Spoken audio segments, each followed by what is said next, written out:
Why do the Nazca construct 300-foot-wide images and mile-long lines that they have no way of viewing? Bentrovati su WatchMojo Italia, dove oggi sveleremo un'altra top 10 misteri archeologici di tutti i tempi. It is one of the places where logic no longer makes sense. Torniamo in tema storia e cripto-retro-archeologia e analizziamo alcuni dei luoghi, oggetti, manufatti più antichi ed inspiegabili sul pianeta. Ovviamente escludiamo enigmi come chi ha sigillato in questo modo la bottiglia dell'olio, perché lì la risposta è tuo padre. Numero 10, Moai dell'isola di Pasqua, che conosciamo tutti, simbolo di quello sperduto angolo di Cile chiamato Rapa Nui e che abbiamo imparato a conoscere, anche se non ancora così bene. The Moai are considered to be no more than perhaps 1,000 years old. However, it has been established that some of them penetrate down into the ground by a great amount of feet to reveal the rest of the body, not just the oversized head. And the amount of patination suggests that they are infinitely older than 1,000 years. Non così bene, dicevo, perché ad esempio questi testoni conservano ancora alcuni segreti, il maggiore dei quali resta la risposta alla domanda come trasportavano in giro per l'isola questi blocchi di tufo giganteschi e super pesanti. This is where 1,000 of these figures were carved, over maybe 5 centuries. For reasons still unclear, these were never delivered. But how were any of these monsters moved? L'idea di un sistema di slitte era stata drasticamente scartata a causa del terreno impervio dell'isola, oltre al fatto che la materia prima per le slitte, ovvero gli alberi, su Rapa Nui non c'è. Ma oggi si è ritornati su un'idea simile, avendo gli scienziati optato per un sistema di trasporto camminante, con le statue erette sospese da corde e un muoventesi su tronchi. Scientists are continually uncovering more of this history. But it is already clear that this was a remarkably complex society, of which the Moai were only one part.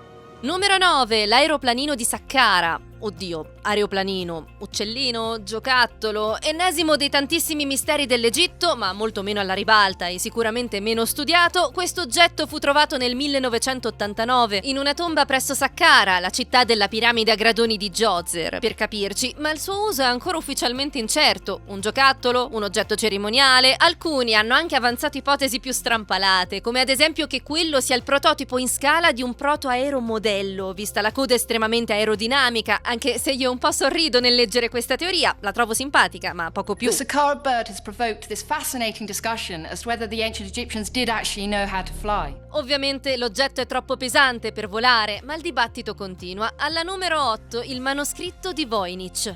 It's the world's most mysterious book, written by an unknown author. Denominato così dal suo primo acquirente ufficiale del 1912, il manoscritto di Voynich risalirebbe alla prima metà del XV secolo.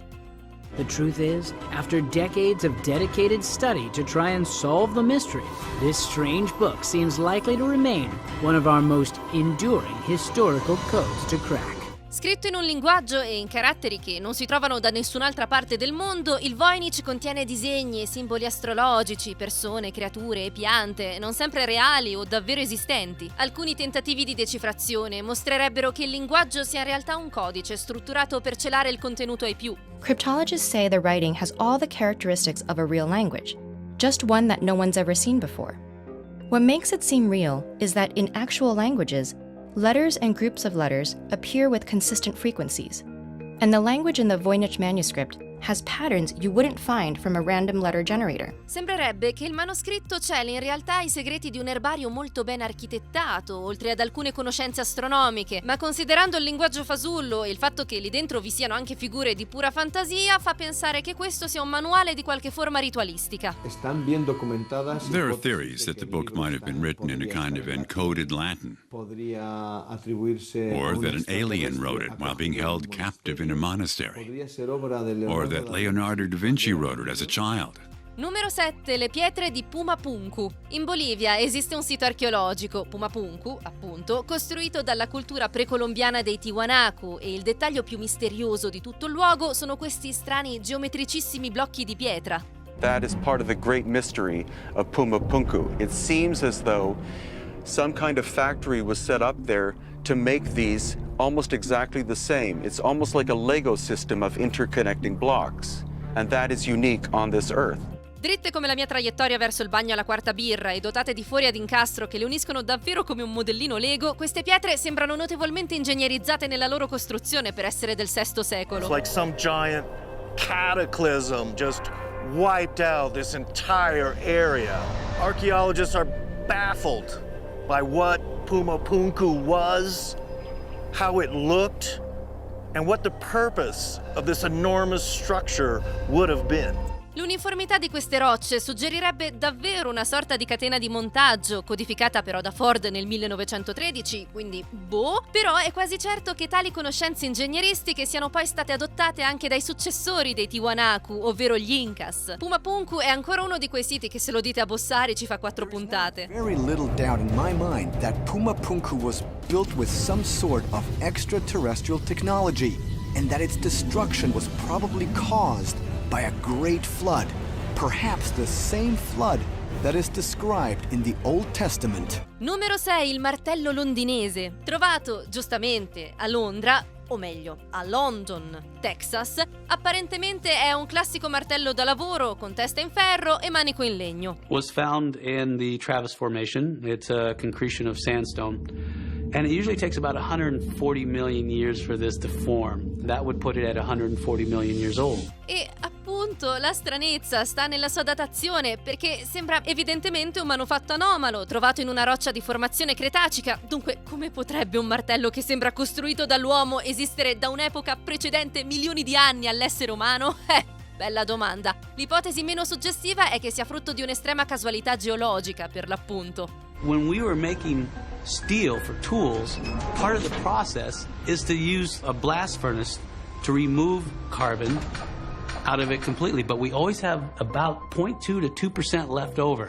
There's always a carbon signature on our steel, but there wasn't any carbon whatsoever that was found in this particular material. Sfortunatamente un'ulteriore datazione al carbonio è impossibile da ottenere, perché il martello è esposto in un museo sul creazionismo che non consente alcun tipo di studio su di esso. Alla numero 5, Stonehenge. Tra i più famosi siti archeologici del mondo, questo anello di dolmen ubicato nell'Inghilterra meridionale è da sempre una bella gatta da pelare. Standing here in the shadow of these huge stones, these megaliths, you can't help but be in awe of those ancient builders. Eretto tra i 4 e i 5.000 anni fa, mica male, lo scopo di Stonehenge non è ancora ufficiale, anche perché non ci sono prove scritte sul suo utilizzo. Lo scopo potrebbe essere lo studio astronomico, ma alcuni non escludono qualcosa di più esoterico, anche perché quella zona è stato un sito funerario per millenni. In the 1920s, nearly 60 human burials were excavated here, many in that outer ring of 56 pits known as the Aubrey Holes.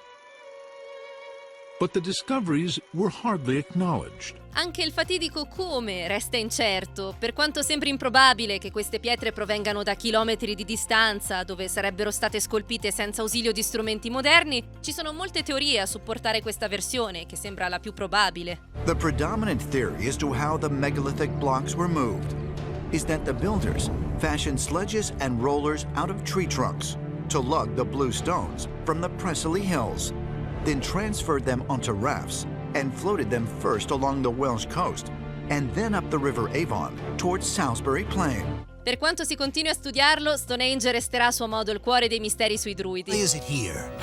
What's it for? How was it built?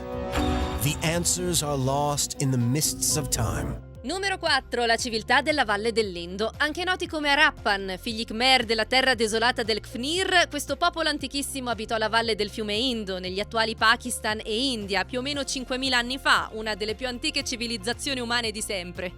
No less than 1,000 sites have been discovered in a region covering 1 million square kilometers. The Indus, born of the Himalayan snows and bounded by Pakistan and India, is 3,000 kilometers long. Its valley was home to a flourishing civilization. E ovviamente sappiamo ancora troppo poco su di essi, anche perché il linguaggio in questione non è ancora stato decifrato, mancando in effetti una stele di rosetta che ne aiuti la decifrazione. Ci sono comunque alcune ipotesi, soprattutto sul perché la civiltà della Valle dell'Indo sia sparita nel nulla tutto d'un tratto. In 1977, British researcher David Davenport discovered that part of the archaeological site showed evidence of having been destroyed by an extremely powerful explosion. Probabilmente gli Indo vennero assoggettati e si mescolarono a popolazioni del nord provenienti dall'Asia centrale, ma forse furono anche vittime di sconvolgimenti climatici che potrebbero aver portato ad una siccità e quindi alla migrazione. Alla numero 3, la città perduta di Eliche. Eliche has always eluded those who have searched for it. Gli antichi greci parlavano di una città affondata tra le onde del mare. Welcome to the city of Atlantis. No, non Atlantide, benvenuti ad Eliche, confermata già come località esistente, parte della Lega degli Achei, ma sprofondata a causa di un terremoto e di uno tsunami intorno al IV secolo a.C. Dopo, secondo le fonti, una serie di fiamme alte come colonne. Ma This is a Helike fault. We think this is the fault surface was probably responsible for the earthquake that destroyed the Helike. We know from an earthquake in 1861 that this fault has one peculiar quality. It makes the ground sink. per decenni gli archeologi del XX secolo hanno scandagliato i fondali alla ricerca della città, ma solo nel 2001 si è arrivati a trovarla, scoperta che però non rivela ancora molto e certamente una ricerca in tuta da sub sul fondo di una laguna non è la condizione ideale per uno studio davvero approfondito. Numero 2, la macchina di Antichitera, ancora lei, il cosiddetto primo computer della storia di cui abbiamo già discusso qui e qui. Trovato nel relitto di una nave al largo dell'isola greca di Antichitera, la macchina è datata tra il III e il I secolo d.C.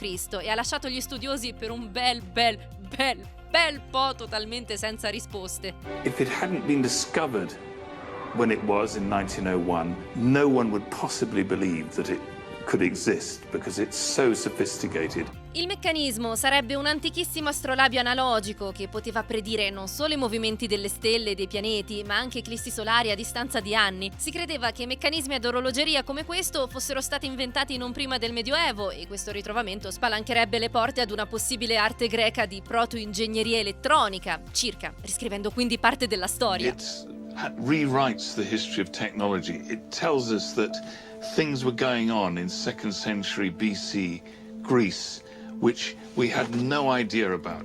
Manca ancora uno studio su come sia stato costruito e su quali strumenti siano stati usati. Chissà che prima o poi non spunti fuori un hard disk di Antichitera che spieghi tutto meglio. Some have argued that it's so complex the Greeks couldn't have made it at all. There are even some who say it must have been created by aliens.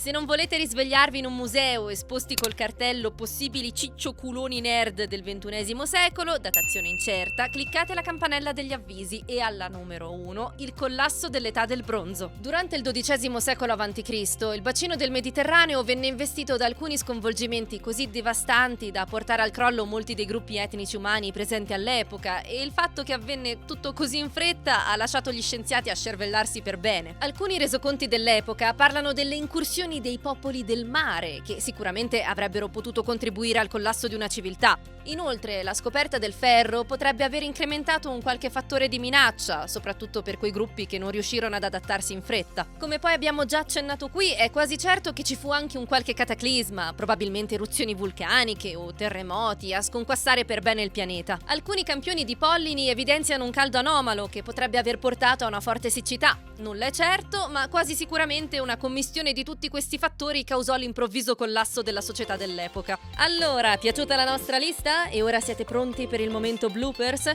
Vi ho sclerato un pochino, come ad esempio che quello sia il prototipo in scala di... denominato così dal suo primo acquirente ufficiale che